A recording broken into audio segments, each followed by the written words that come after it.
Tusimama pamoja na Wakristo wa karne zote duniani kote kuikiri imani yetu kwa maneno ya imani ya mitume. Mungu wa mbingu na nchi, na Yesu Kristo mwana wake pekee aliyejitiwa mimba kwa uwezo wa Roho Mtakatifu, akazaliwa na Bikira Mariamu, akateswa wakati wa utawala wa Poncio Pilato, akasulubiwa, akafa, akazikwa, akashuka kwa wafu, siku ya tatu akafufuka kutoka kaburini, akapaa kwenda mbinguni, na sasa ameketi mkono wa kuume wa Baba Mwenyezi. Kutoka huko atakuja kuwahukumu watu walio hai na waliokufa. Naamini Roho Mtakatifu, kanisa takatifu ulimwenguni kote, ushirika wa watakatifu, msamaha wa dhambi, ufufuo wa mwili na uzima wa milele. Amen. Bwana Yesu akae nanyi. Na tuombe.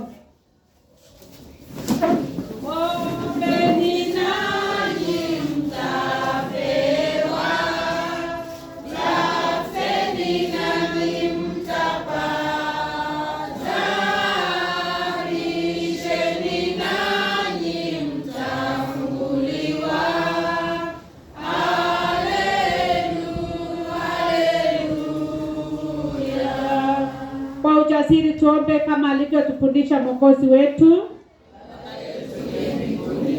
Jina lako litukuzwe, ufalme wako uje, utakalo lifanyike duniani kama mbinguni. Utupe chakula chetu kila siku, utusamehe makosa yetu kama sisi tunavyosamehe waliotukosea, usitie majaribuni, lakini utuokoe na yule mwovu, kwa kuwa ufalme ni wako na nguvu na utukufu hata milele. Amen. Bwana utuonyeshe rehema zako. Bwana muongoze rais wetu, wahudumu wako wakutumikie kwa uaminifu katika bonde lugha la kisa kuu, kama miti iliyo kando kando ya maji. Tujalie tuwe chumvi ya dunia, utukufu wako ujaze dunia yote.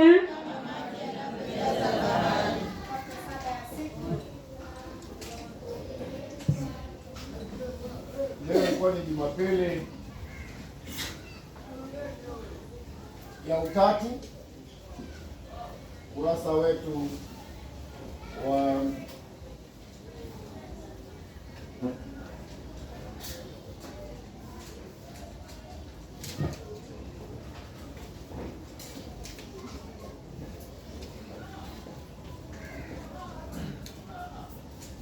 Jumapili ya utatu, kurasa ule wa 586, kurasa ule wa 586 pale juu. Tuombe pamoja. Utatu Mtakatifu, Mungu Baba, Mungu Mwana, Mungu Roho Mtakatifu, tunakuabudu, tunakusujudu, tunaweka imani yetu yote kwako. Tusaidie siku zote tudumu katika imani hii na daima tulie kwa bidii, kwa kusaidiwa kwake Mwokozi wetu Yesu Kristo, aishie na kutawala pamoja na wewe sasa na hata milele. Amen. Sala ya kuomba amani. Pengele ya kwanza. Mungu mwenye enzi na uishie milele, Baba na mfalme wa amani, katika utulivu na kujirudi twaokolewa, katika ukimya na tumaini twapata nguvu. Utupe baraka zako za kutaka kuwa na maridhiano na amani na furaha ya kutafuta haki. Tuondolee mioyoni mwetu dhiki na dhahabu zote, uyafanye maisha yetu yashuhudie uzuri wa amani, na kuomba kwa jina la Yesu Kristo Bwana wetu. Amen. Sala ya kuomba neema. Sote kipengele cha kwanza.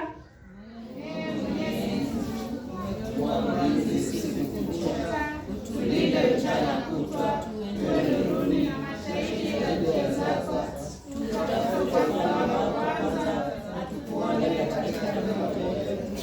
Tuongoze katika njia zako nao na kutuelekeza wema.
Mungu mwenye enzi uyatawalaye mataifa yote na kuyaamirisha kama itakavyo, tunakuomba umbariki na kumwongoza rais wetu na viongozi wote wa taifa letu, ili siku zote watumie mamlaka uliowakabidhi kwa ajili ya kuleta amani duniani na kwa faida, heshima na ustawi wa taifa letu. Na kwa wema wa kanisa lako takatifu tuwaomba haya kwa Kristo Bwana wetu. Amen. Sala ya kuombea kanisa na wahudumu. Mwenyezi Mungu uishie milele, ambaye kwako pekee nguvu zote zatoka, wape roho ya neema na uzima maaskofu wetu na makasisi na mashemasi na watu wote waliokabidhiwa. Wamiminie baraka yako kama umande, ili wakupendeze kwa kweli.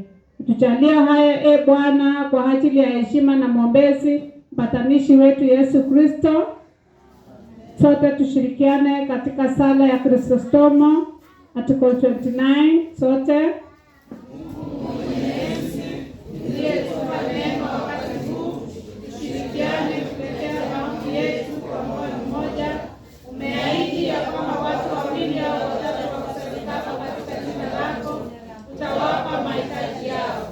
Yatimize sasa Bwana maombi ya watumishi wako kwa jinsi itakavyotufaa. Tujalie tujue kweli yako katika ulimwengu huu na uzima wa milele katika zamani zijazo. Amen. Wakati wa kumtolea Mungu wetu matoleo yetu, ama wimbo wa kutolea matoleo yetu ni wimbo 377, 377.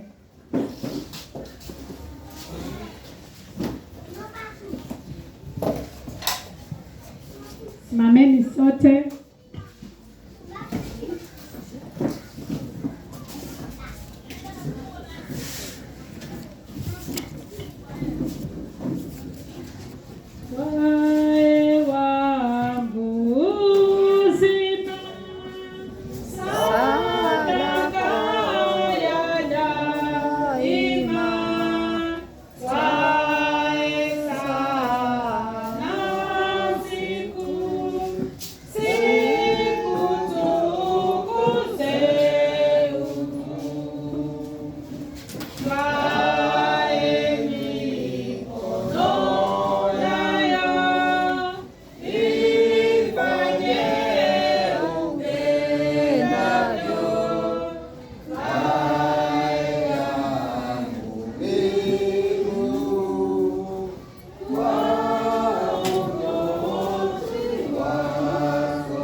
Na tuombe. Baba yetu wa mbinguni, katika jina la Yesu Kristo, tuseme nini Mungu wetu, bali tunakushukuru. Asante Mungu wetu kwa uzima ambao umetukirimia wiki nzima. Mbele zako ni watu wako Mungu wetu, wameleta sehemu ya baraka ambao uliwabariki Mungu wetu. Katika madhabahu haya Mungu, kulingana na neno lako ambao tumepokea siku ya leo, itende neno jipya ndani ya maisha ya watumishi wako, wapate sababu ya kukushukuru siku zote za maisha yao. Sadaka hizi Mungu wetu iko mbele zako. Naomba Mungu ufanye kazi yako nzuri katika hekalu yako, na utazidi Mungu kutubariki kulingana na mapenzi yako. Na ni katika jina la Yesu Kristo tumeomba tukishukuru. Amen.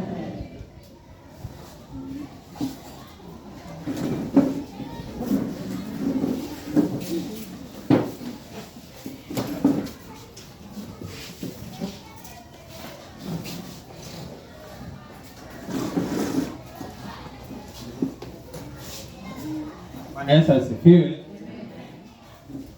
Hii ni matangazo special. Tega masikio vizuri.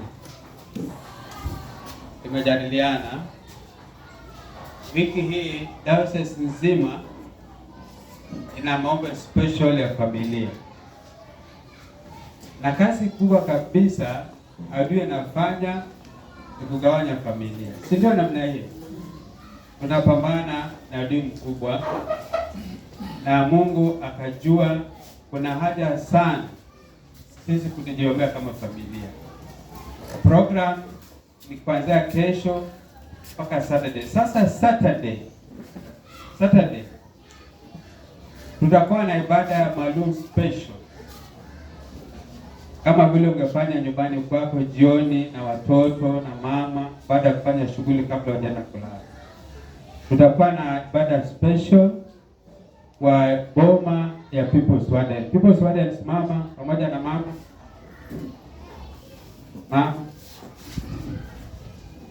siwano ni mtu wa watu, si ndio? People's tutaenda kwao. Tutafanya ibada special maalum siku hiyo, na usifanye budget ya saba. Tutakula kwao. Si ndio namna hiyo? Uje na nyanya na baba na mtoto na mjukuu. Amen. Bwana Yesu asifiwe. Amen. Tutaenda kwao, tutakuwa na ibada special ya kifamilia, kisha tushiriki vizuri, tumsifu Mungu, tumabudu Mungu. Tukienda nyumbani tuende tulale tukiwa na amani. Bwana Yesu asifiwe. Sasa usiwache mtoto nyumbani. Mzetete utakuja na mama Kadeisi. Na siku hiyo tutaanza mapema kwa sababu tutakuwa na shughuli. Tutaanza saa 10. Sasa mzee na mama, kina hitaji hawa mama napangana mapema. Mambo tutawahitaji sana. Mtawahitaji ili tungeze program mapema. Bwana Yesu asifiwe. Kwa Punda we do things in a big way, in a special way. Mtongoe hebu niambia neno hilo. Kwa Punda we do big things in a small way. Bwana Yesu asifiwe. Bwana washangaza, Bwana washangaza. Mambo yako si ya kawaida. Mambo yako si ya kawaida. Mambo yako si ya kawaida. Si ya kawaida. Mambo yako si ya kawaida. Haya, kumpigie makofi mchungaji wetu pia kwa huo mwelekeo. Tunafanya mambo makubwa katika njia ndogo. Asante. Haleluya. Nachukua nafasi ni kwa ajili ya kanisa letu na wazee wa kanisa. Tumekuwa tukitangaza kwamba tutakuwa na uhamasisho wa hali ya afya, na tunashukuru kwamba mgeni wetu wamefika. Situpigie makofi mazuri. Ni ndugu yangu, tumesoma na yeye, namjua vizuri. wale ambao umesoma na wao Mungu ametubariki tofauti tofauti. Nafikiri ndugu Fondo hivyo ndivyo alikuwa anahubiri kwamba wakati mwingine ana connect na watu ambao unaweza usidania na udanie. Amen. Kwa hivyo anafanya na shirika linaloitwa Biotech Global International, na pengine nisimtangaze sana, atakuja kutangaza mwenyewe akisema yeye ni nani. Sawa sawa. Lakini kwa ufupi tu yeye ni ndugu yetu katika dini ya Uislamu, lakini ndani ya hiyo yote tunafanya kazi pamoja. Bwana Yesu asifiwe. Bwana Yesu asifiwe. Maana tuna imani kwamba Mungu ni mmoja. Na kadri tunavyoendelea hivi ni vizuri kwamba kujuana na kuwa na marafiki na watu wengine. Kwa hivyo amekuja, amechelewa kidogo kwa sababu ya kazi mbalimbali, lakini amekuja. Naomba tumpatie dakika zisizozidi 15 ili najua kuna wengine watamuuliza maswali zaidi. Atakuwa pale chini ya mti tukimaliza ibada. Sawa sawa. Atatuongelesha mambo ya health, mambo ya afya, na zaidi ya yote ukiona kwamba kuna uhitaji zaidi ya kumuuliza kwa njia moja yapo, atakuwa bado yuko hapa na tutapata msaada. Amen. Haya, tumpigie makofi mazuri anapokuja.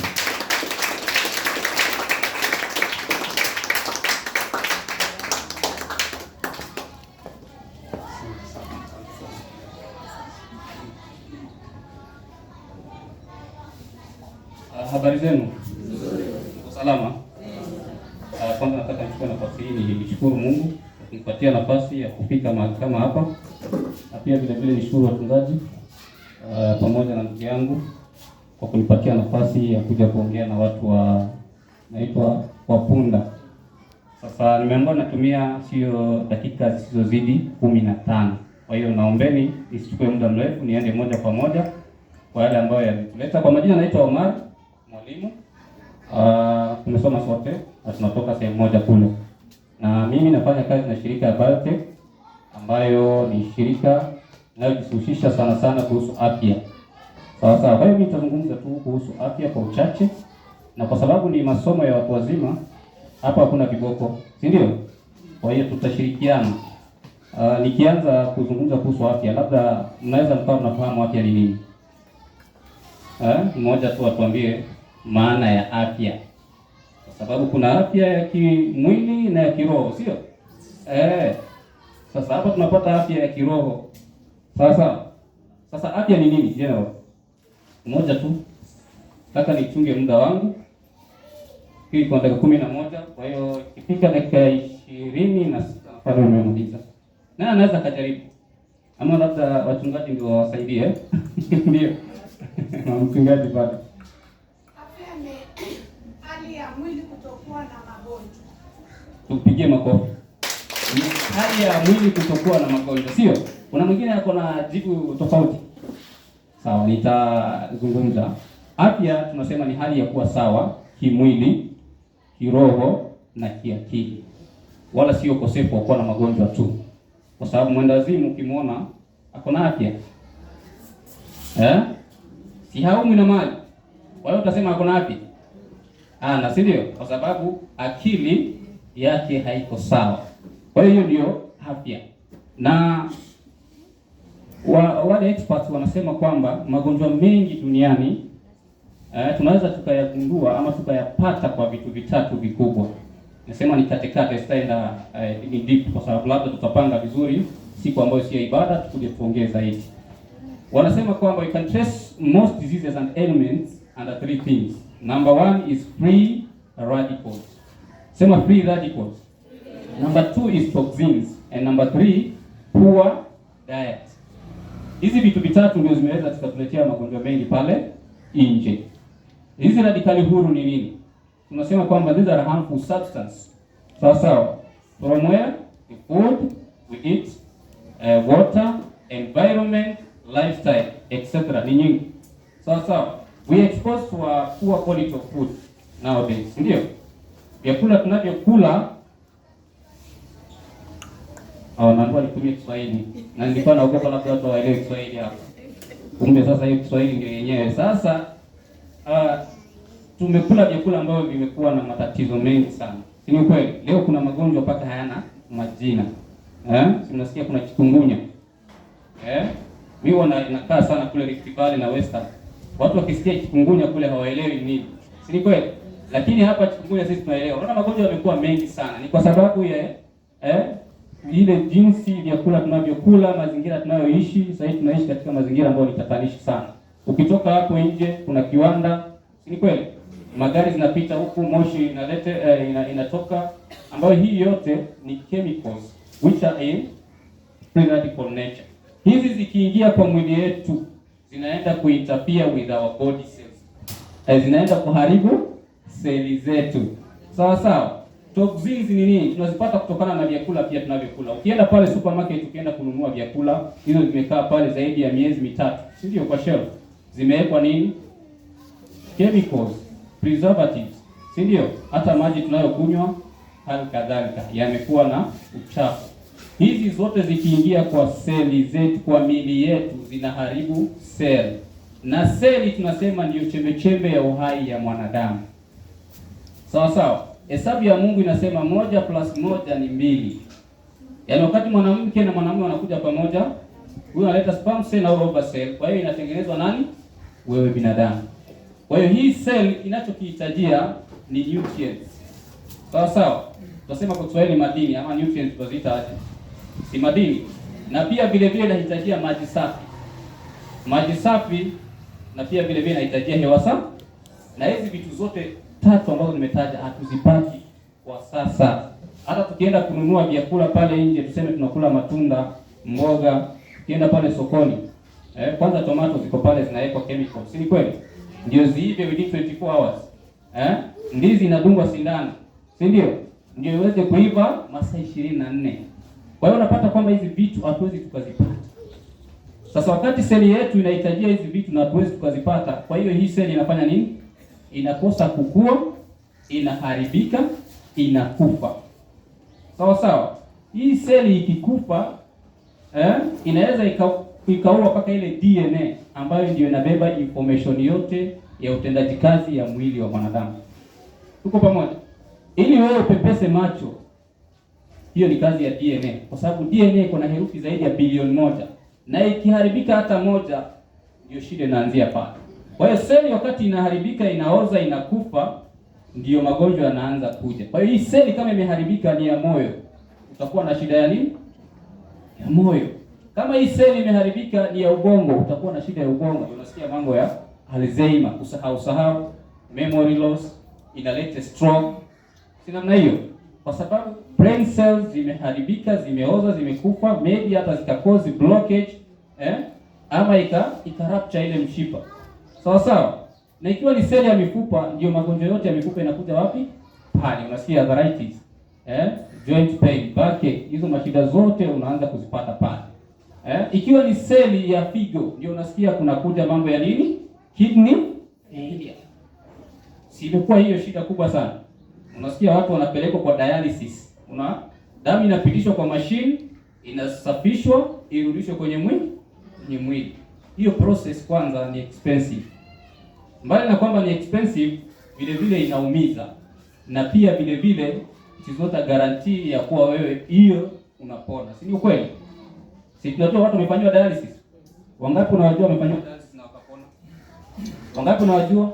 Nani anajua hata mmoja mwenye amefanywa dialysis akapona kabisa? Anaendelea bado. So hiyo ni ya kukupatia mileage. Hii swali limekuwa nikiuliza kila mahali ninapoongea, hata huko. Niliuliza mahali moja huko Malaba, wakaniambia mmoja akanyosha mkono kama mama. Akasema lakini yeye alikuwa amefanywa wrong diagnosis. Kwa hiyo hakuwa na kidney failure. So hivi ndivyo jinsi magonjwa yanavyokuja. Sawa sawa. Nimeongea tu brief vile magonjwa yanavyokuja. Sawa sawa. Sasa sisi kama biotech, bio inamaanisha life, tech ni technology. Kwa hiyo tumeweza kubackup hii life kupitia teknolojia mpya. Sawa sawa. Ambayo tunaita stem cell therapy. Sema stem cell therapy. Hiyo tu nataka leo, kama utashika kila kitu lakini ushike stem cell therapy. Kwa sababu inabadilisha sana maisha ya watu. Sawa sawa. Tukisema stem cell tunamaanisha nini? Kwa lugha ya kawaida sana, ambayo inaweza ikafahamika vizuri. Stem cell ndio mother cell. Yaani ni mama anayezalisha nini? Anayezalisha nini? Cells. Kwa sababu tumesema ugonjwa unaanzia wapi? Unaanzia from the cells. Hiyo ndio kitu ya kwanza inafanya nini? Inaharibika. Kwa hiyo tukakuja na teknolojia ya stem cell. Na stem cell sio kitu kigeni sana. Sawa sawa. Ila tu kwetu tutaona ni kitu kigeni. Lakini teknolojia ambayo imekuwa ikitumika hata zamani na watu wakubwa sana.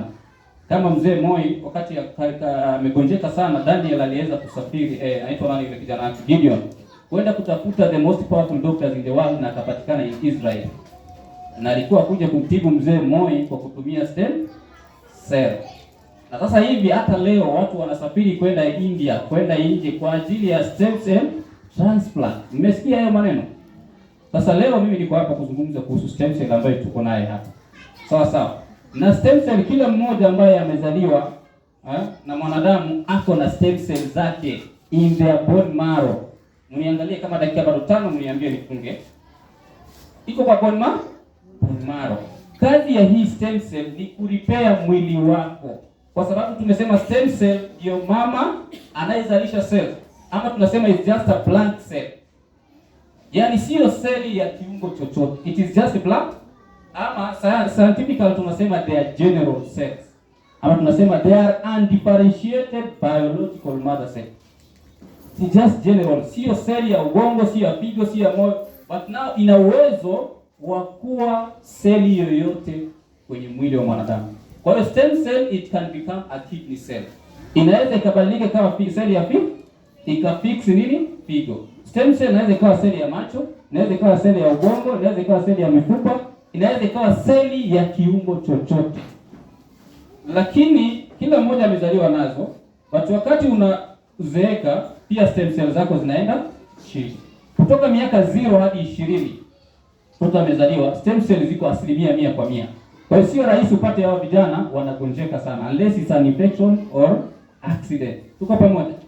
Lakini ukitoka miaka 25, 30 hadi 40, stem cell zimeenda 50%. Hapo ndio magonjwa yanakuja. Ndio unasikia kizazi imeleta shida, unasikia naumwa na mgongo, magonjwa yanaanza kufanya nini? Ukifika miaka 50 hadi 70 kwenda kule mbele, iko chini ya 20%. Sasa hapo ndio magonjwa yote yanafanya nini? Yanakuja. Ndio unasikia stroke, unasikia magonjwa yote. Umefanya kazi miaka 50, 60, unakuja kuretire, magonjwa nayo yanafanya nini? Unatumia pesa yote kufanya nini? Kujitibu. Tuko pamoja?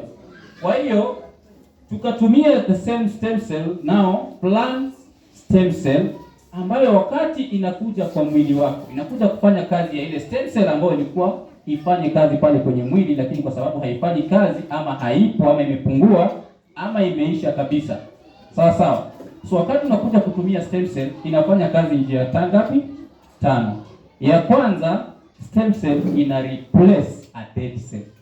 Hello? Inafanya nini? Hata kama seli imekufa, stem cell ina uwezo wa kureplace na seli mpya, kwa sababu huyu ndio mama anayezalisha new cells in your body. Nilikuwa kule Dar es Salaam, wanasema stem cell ni seli shina. Shina ndio inafanya nini? Inatoa nini kule? Sawa sawa. Kwa hiyo stem cell ina uwezo wa kureplace a dead cell. Hiyo ni ya kwanza. Ya pili, kwa haraka haraka, stem cell ina uwezo wa kurepair a damaged cell. Kwa hiyo kama imeharibika haijakufa, it will repair.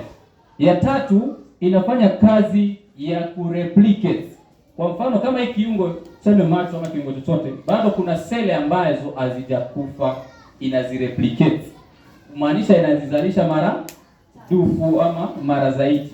Sawa sawa. Ya nne, tuko ya nne, inafanya kazi ya kurejuvenate the aged cell. Zile ambazo zimezeeka. Kwa sababu tumesema wakati tunazeeka pia seli zako zinafanya nini?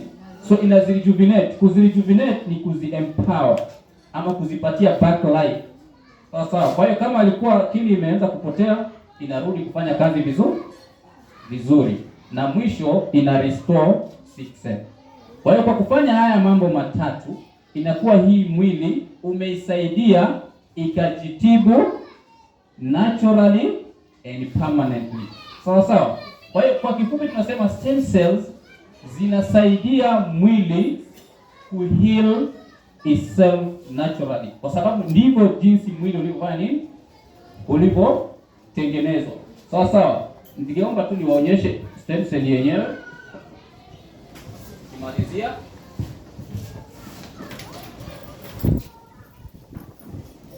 so hii ndio stem cell. Ukiangalia hapa, wale ambao wako karibu, imeandikwa jina gani? Biotech ni jina ya kampuni, lakini jina iko hapa chini. Hapa chini, Nature White Perfect Stem Cell. So these are general cells that now can become a specific cell to go and repair back your cells. Tuko pamoja? So hii ndio the main product ambayo imetengenezwa na teknolojia ambayo tumeshaitaja, stem cell. Na ukiangalia hapa, hii haijatengenezwa na kemikali yoyote. So number one, hii dawa kwanza, it is 100% from plant origin. Tuko pamoja? No additives, no preservatives. It is purely organic. It is purely organic. Na ndio maana ukiichukua wakati unaitumia, tunakuambia usiweke mahali ambayo ni ya baridi sana ama joto sana, kwa sababu hapa hakuna preservative. Na hii inakuja kulingana na consumption. Wakizitoa kule Malaysia, zinakuja hapa Kenya kulingana na consumption ya watu vile wanatumia, kwa sababu hazikai sana, hazina preservative. Hii ni tunda ambalo liko hapa, nitazungumzia tu ile moja peke yake na nimalizie. Inaitwa Swiss apple. Unaweza ukaenda ukagoogle baada ya hapa, ama tunaita Malus domestica. It is a very peculiar fruit. Yaani ni unique sana. Linapandwa kule kwenye milima ya Switzerland. Huko mahali ambao kuna ice, hata ndege haiwezi pita hapo. So inakuwa inakuzwa naturally, inakuwa process naturally. Na ili tunda kwa nini tunasema ni unique sana? Wakati unalitoa kwenye mmea na uliweke mahali kama pale, linakaa zaidi ya siku 40 bila kuoza. Bila kufanya nini? Unaweza kuweka tunda zaidi ya siku hata 2. Lakini hii inakaa 40 days. Ina normal environment, mahali tu kwa kawaida hii. Inakaa kwa zaidi ya siku 40. Wanasayansi wakataka kujua ni nini kinafanya hii tunda mbona haliozi. Na wakati inajichana hivi, within a second imefanya nini? Imejirudia. Sasa wakataka kufanya research, wakapata kwamba ndani yake kuna plant stem cell. So wakati inataka kuharibika, it rejuvenates itself, it replicates itself. So and that is the main ingredient. Na other ingredients ambazo ziko pale kama berries ambazo ziko very high in antioxidant. Nataka tumalizie kwa hii ya moja na niseme also hii inatumia teknolojia tunaita nanotechnology, tutazungumzia sana. Lakini hii dawa ambayo tunaziita medicinal superfoods. Tunaziita hizi dawa zetu tunaziita medicinal superfoods kwa sababu ya teknolojia ambayo imetumika. So these are not supplements. Sawa sawa, wala sio herbal. They are more than that kwa sababu zimeenda extent ya mbele zaidi. Tuko pamoja? Kwa hiyo hii naye imetengenezwa na hizi matunda ambazo mnazifahamu kama hii dragon fruit. Dragon fruit mnaifahamu, ni tunda ambalo liko ghali sana.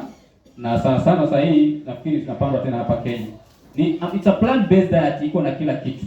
Kwa hiyo wakati unatumia Beston, kitu ya kwanza ni kwenda kutoa hiyo uchafu yote ambayo tumesema inasababisha magonjwa. Inatoa hizo free radicals, inatoa hizo toxins na hizo poor diet. Hizo zimeletwa na poor diet. Kwa hiyo inaenda kutoa hiyo uchafu yote. Kwa hiyo kwanza inakuwa inazuia hizo seli kufanya nini? Kuoza. Na pia vile vile ina balance hormones. Sawa sawa, kwa mama wale wanauma sana wakati wa ada zao, wasichana, wale ambao wametafuta ujauzito muda mrefu hawajapata, watu wa pressure kwa sababu kuna blockage ya nini? Ya hizo mishipa kwa sababu ya mafuta ambayo tunakula kila siku. Sawa sawa. Na pia vile vile wazee inasaidia, inasafirisha damu vizuri. Kwa hiyo ile mambo mengine inakuwa iko sawa. Tuko pamoja. Iko na mambo mengi, sitaki nizungumze mengi zaidi. Na nikimalizia namalizia hii kitu ambayo nimevaa. Nimekumbuka ilikuwa nisizungumze lakini unaona hii kitu nimevaa, hii ni bango na hii sio uchawi. This is technology, science. Ni kweli? Sio kuna simu na unatuma pesa huko nyumbani na watu wanatoa pesa na wanatumia. Na unaongea na mtu huko hapa. It's technology. Hii kitu nimeshika inaitwa energy bracelet. Sana sana zinatumika na wale KDF na yatumika na wale wanaofanya the sonographers, wale wanaopiga x-rays kule kwenye hospitali. Hii ni dawa. Kwanza hiki is an organic silicone. Sawa. It's organic silicone. Hii sio metallic. Na pia vile vile modern show. Sumona alikuwa nimevaa hapa inakaa kama ni saa. Nakaa vizuri lakini najitibu. Na pia vile vile it's a stainless steel, yanaishiki kutu na ni best waterproof. Kwa hiyo unaweza enda kuogelea, nimeona bahari hapa karibu. Sasa hii nataka nikueleze tu kwa kifupi sana. Kwanza hizi ziko hapa ndani. These are trace elements ambazo zinaokaa naturally. Sawa. They are micro elements zimetengenezewa. Na wale ambao wamefanya physics wataelewa vizuri na biology. Tuko na hii ya ray inaitwa far infrared ray. Far infrared ray inakuprevent wewe na electromagnetic radiations. Kama miale ya jua, miale ya TV, simu inashinda pale kwa mfuko, umepiga simu nyingi mpaka unasikia inakaa moto, hizo radiations zinaingia kwenye mwili yako, zinasababisha free radical damage kwa mwili wako. Ndio maana kuna magonjwa mpaka sasa hii hayana majina. Tuko pamoja? Kwa hiyo wakati unaivaa inaziabsorb mbali sana na wewe. Ya pili inaitwa neodymium magnet, iko pale. Hii inakusaidia kutoa pain kama unasikia maumivu mahali. Hata sasa kama kuna mtu anasikia maumivu akivaa hivi, kwa sababu ya neodymium magnet, it's a magnet, inasaidia ku relieve pain. So it's a natural pain reliever. Sawa? Na pia hii ya black inaitwa germanium. Hiyo mnaweza kama mnafahamu. Germanium ni madini ama blackstone ama tourmaline stone. Kazi yake it's a source of energy, inakupatia energy. Na ya mwisho inaitwa negative ion. Kwa hiyo hii kwa jina lingine tunaitwa anion of energy. Yaani anion it is a negative charge. Wale ambao wamefanya physics. Kuna cations na anions, positive and negative. Zina balance mwili wako. Ndio maana ukitembea mwili chuma, mwili wako inakuwa imebalance kwa sababu pale chini kuna a lot of negative ions. Sawa earth. So wakati unavaa hii, mwili wako uko na hizi vitu tunaziita electrolytes, positive na negative. Ndio maana ukiguza stima pale na mkono utapigwa na shock kwa sababu ya hizo electrolytes. Sasa hizi mara nyingi kwa mwili wako positive ndio nyingi. Kwa sababu wakati unakula chakula kuna hiyo metabolism inafanyika, kuna some acids zinatengenezwa, and these all acids they are positive in nature. So unapata mwili wako saa zote uko na positive, zile negative ziko kidogo. Sasa wakati unavaa hii, kwa sababu hii iko na negative, inazibalance. Sawa? Positive, negative. Kwa sababu tunasema unlike pole they are attract. Kwa hiyo zina bring about balance and stability. Kwa hiyo tunasema hii is a function of anti-radiation, anti-balance and anti-fatigue. Hata watoto wale wa kuanguka kifafa, hata mtu akifaint na umweke hii anaamka. Kwa sababu gani? Ile kitu inayofanya kubwa ni kuleta oksijeni nyingi ambayo iko pale area, inaleta kwako. So wakati oksijeni iko nyingi, conversion energy inakuwa very high na unakuwa stable. So mimi nimemalizia, nataka nimalizie kwa experiment. Nataka tu watu wawili tufanye experiment na nimalizie. Naona muda wangu umeisha. Nataka mwanamke na mwanamume akuje hapa tufanye experiment. Naona nimemaliza muda wangu. Tuokoe muda nisije nikakosa nafasi tena siku nyingine. Asanteni sana. So na mambo nishikie hii. Nataka tu nifanye experiment kidogo. Wacha tuanze na tunasema ladies first. Yes, mama tu hapa. Songa hapa. Nataka tu muone jinsi hii dawa ya bracelet inayofanya kazi. Kwa hiyo nataka mama usimame hivi straight. Tunasema ni straight ama ni attention? Attention. Weka miguu yako pamoja. Vizuri. Nataka tu ujizuie mama, nikuvuta hivi usiende kazi. Sawa? Unaona anaenda? Sijamvisha nini? Kwa sababu gani anaenda? Ion zake haziko balance. Ama labda hapo amejitayarisha. Sasa jitayarishe. Ndio kati unafungua hivi miguu yako tayari unakuwa balance. Ndio maana nimwambia simama. Sinatumia nguvu. Haya, leta hii. Hiyo ni kama sikuwa nimeunganisha hii. Nataka avae hii. Anasema sinatumia nguvu. Sinatumia nguvu ndio. This thing works in less than 10 seconds. Less than 10. Back to your position. Weka miguu pamoja. Jizuie vile ulikuwa unajizuia mara ya kwanza. Acha mimi aje avuke. Mama mwenyewe asante. Mama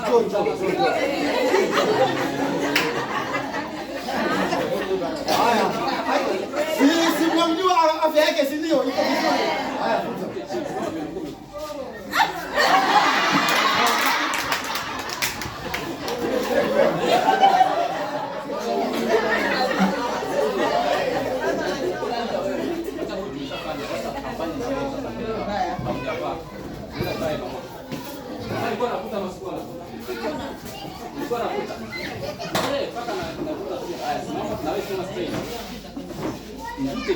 Unataka kukuta mtu hivi lazima atakuta. That is normal. Nataka umkupe chini tuone balance yake. Mpe chini. Mama mko na nguvu. Weka mikono vizuri. Yaani futa mkono chini. Mpe chini kabisa. Amini vizuri. Hapo mpe chini kabisa. Kama amevaa hii. Haya. Wacha tumvishe. Weka miguu pamoja.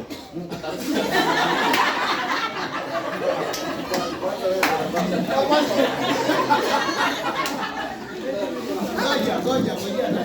Ngoja bwana eh.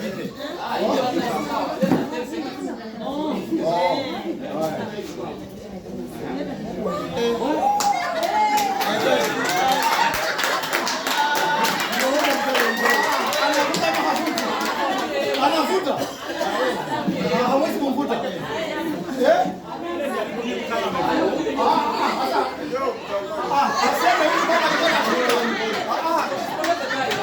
Huyu aseme kama yeye mwenyewe hapo anaamini amekuja kamuda. Yeye mwenyewe atuambie.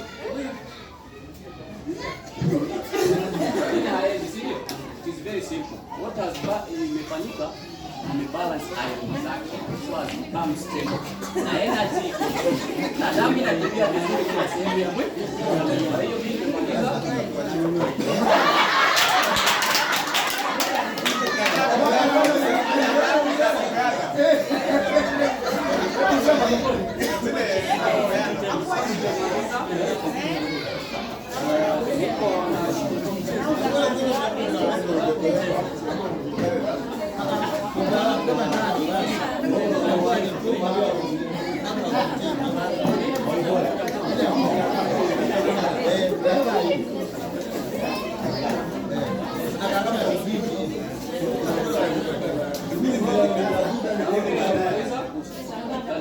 Haya.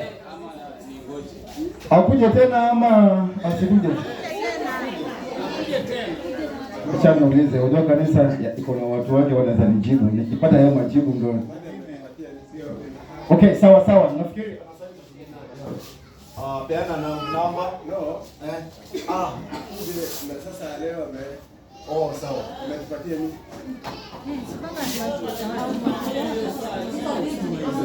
Hizi bei yake hii stem cell ni 10,000 hiyo box moja, na hii nimevaa pia ni 10,000, na hiyo baseball pia ni 10,000. Sawa. Kamoja. Kwa sababu gani iko gani? Number 1, tumesema hizi vitu hazina kemikali. Unatakana ufahamu hilo. Hapa si eti unakuja kujaribu. Ni dawa ambayo haina kemikali, haina preservative, haina additives. So starajia utakipata kwa pesa ya chini. Sawa. Number 2, teknolojia ambayo imetumika pale ni hali ya juu sana. Kwa sababu hata wewe bila kuniambia uko na shida gani, wakati tunatumia stem cell inaenda kutafuta mahali kuna shida yenyewe na ina repair. Tuko pamoja. Number 2, kwa sababu ya taxi zetu za Kenya, maana hizi vitu hazitoki hapa Kenya. Zinatoka Malaysia. Sawa. First world country huko Malaysia and Singapore ndio wanakotengenezea hizi vitu. Kwa hiyo kuna shipping cost ya kuleta hapa na kuna taxi yenyewe ya Kenya. Kwa hiyo labda tungeenda kule ungepata hata 3,000. Ama 6,000. Lakini sasa kwa sababu ya vitu kama hizo ambazo nimekueleza, hata zikikuja hapa ndio unapata hizo dawa zinatumwa karibia kila wiki. Mfano kama Mombasa, kulingana na consumption ya watu. Kama watu wanaotumia ni box 30, kwa hiyo zinatumwa box 30. Haziwezi zikatumwa zaidi. Zinakuja kulingana na consumption ya watu. Kwa hiyo ndio bei yake. Kwa wale walikuwa wanataka namba ya simu nitawapea.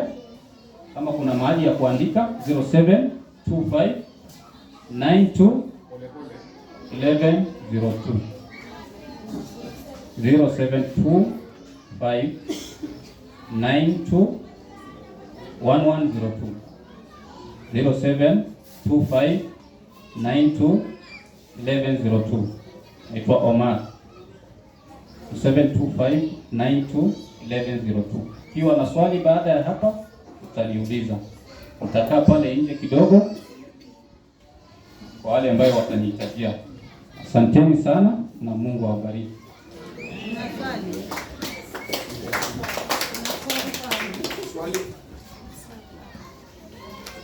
Ametuambia pamoja ni 10. Ni moja tu mtu anatumia moja.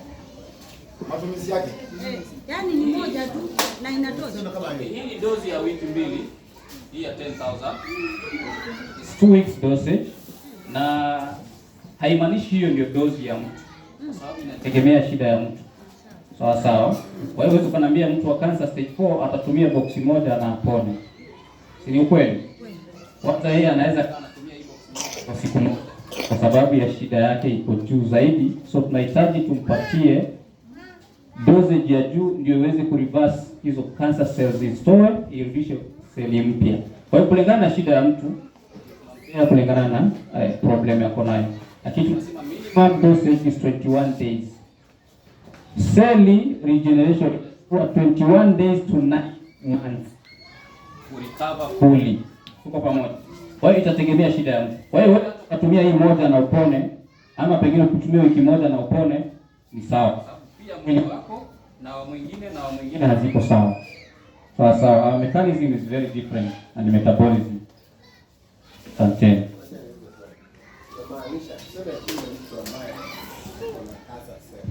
Ndio.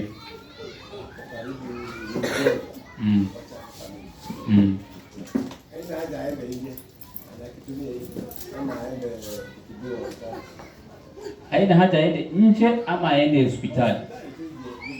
Okay. Ni swali mzuri sana. Tunasema kwa mtu ambaye ako mgonjwa, kuna madawa anatumia prescribed medicine, sawa sawa, kutoka kwa daktari. Mfano kama huyu wa kansa anaweza kawa anafanywa chemotherapy, radiotherapy, ama watu wa sukari wako na madawa anatumia, sio? Tunasema wakati anatumia hii anaendelea kutumia na zile zingine alongside, kwa sababu mwili tayari unategemea hiyo dawa ambayo anatumia. So huwezi ukatoa hii ukaingiza hii. Kwanza atapata withdrawal syndrome. Unaweza akapigwa na stroke. Kwa mfano kama mtu wa pressure, ukimwambia wacha hii tumia hii, anaweza akapigwa na stroke kali sana. Kwa sababu mwili tayari damu haiti. So anatumia alongside kwa muda mpaka hii iweze kurepair hizo. Sasa kwa mtu wa cancer kwa mfano, ataendelea kutumia dawa za hospitali na atumie na hii mpaka hii irepair, itoe hizo cancer cells zote. So with time, kulingana na clinic zake anaenda, then ataanza kupunguziwa hizo session mpaka mwisho afanye nini? Awache. Mbali na hiyo pia tuko na hospitali yetu. Sawa sawa.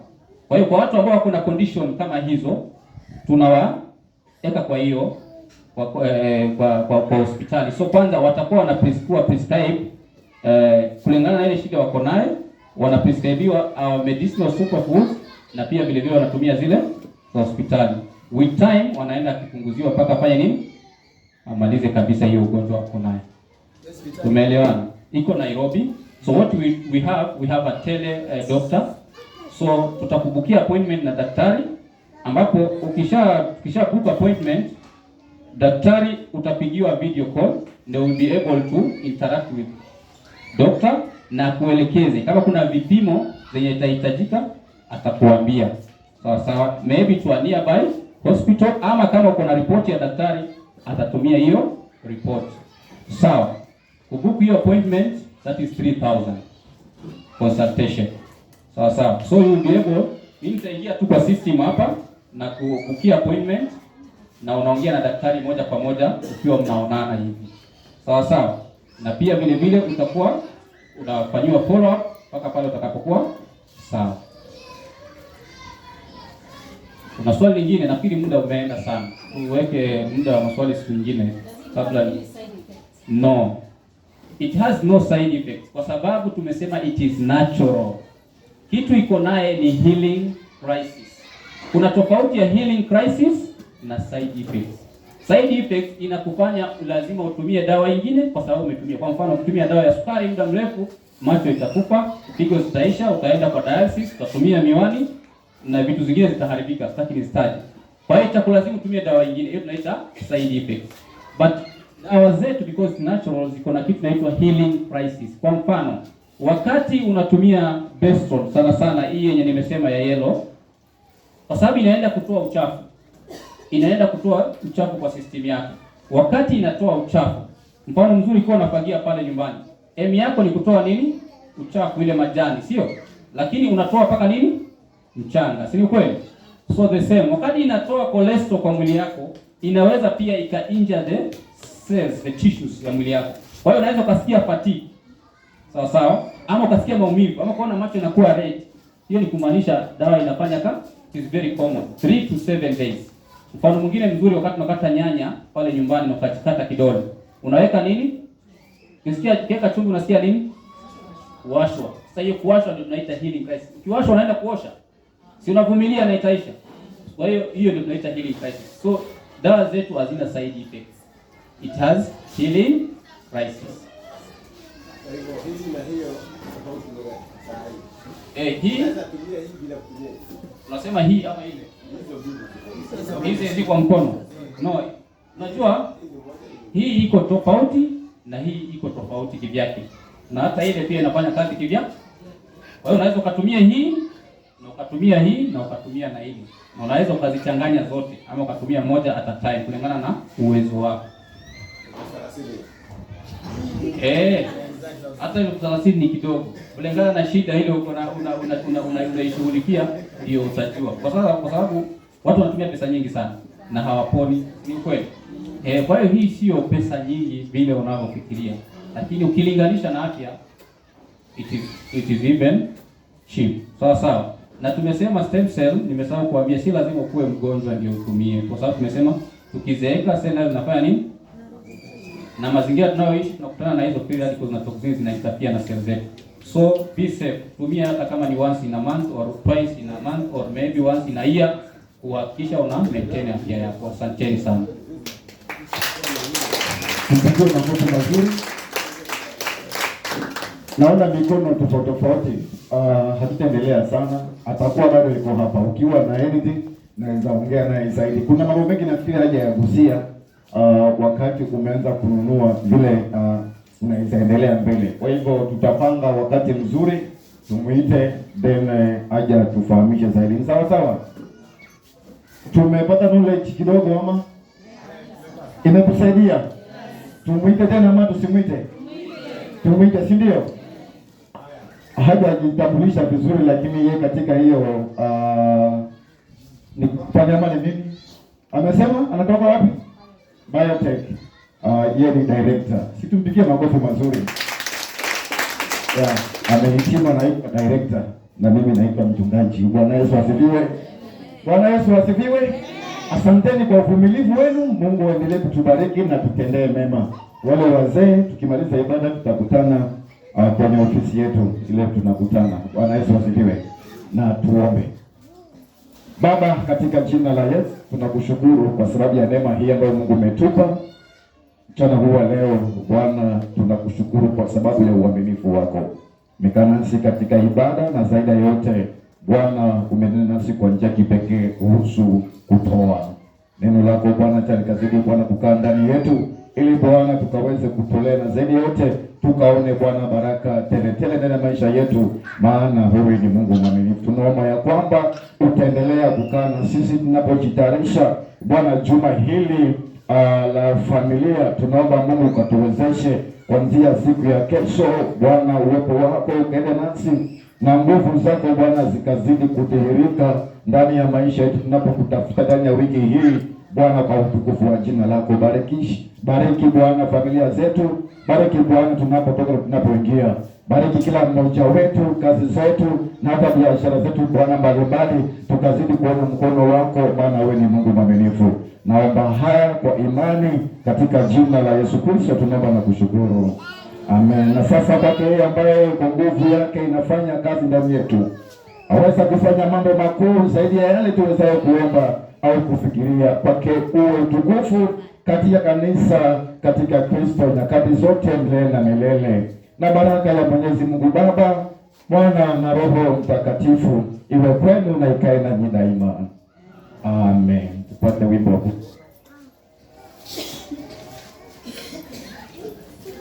Wimbo wa Kutoka 336. Wimbo wa Kutoka 336. Tusimame. Wimbo wa Kutoka 336. Jina lake Yesu atukimisikia.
kuja kwako Bwana, uko kwako sitaacha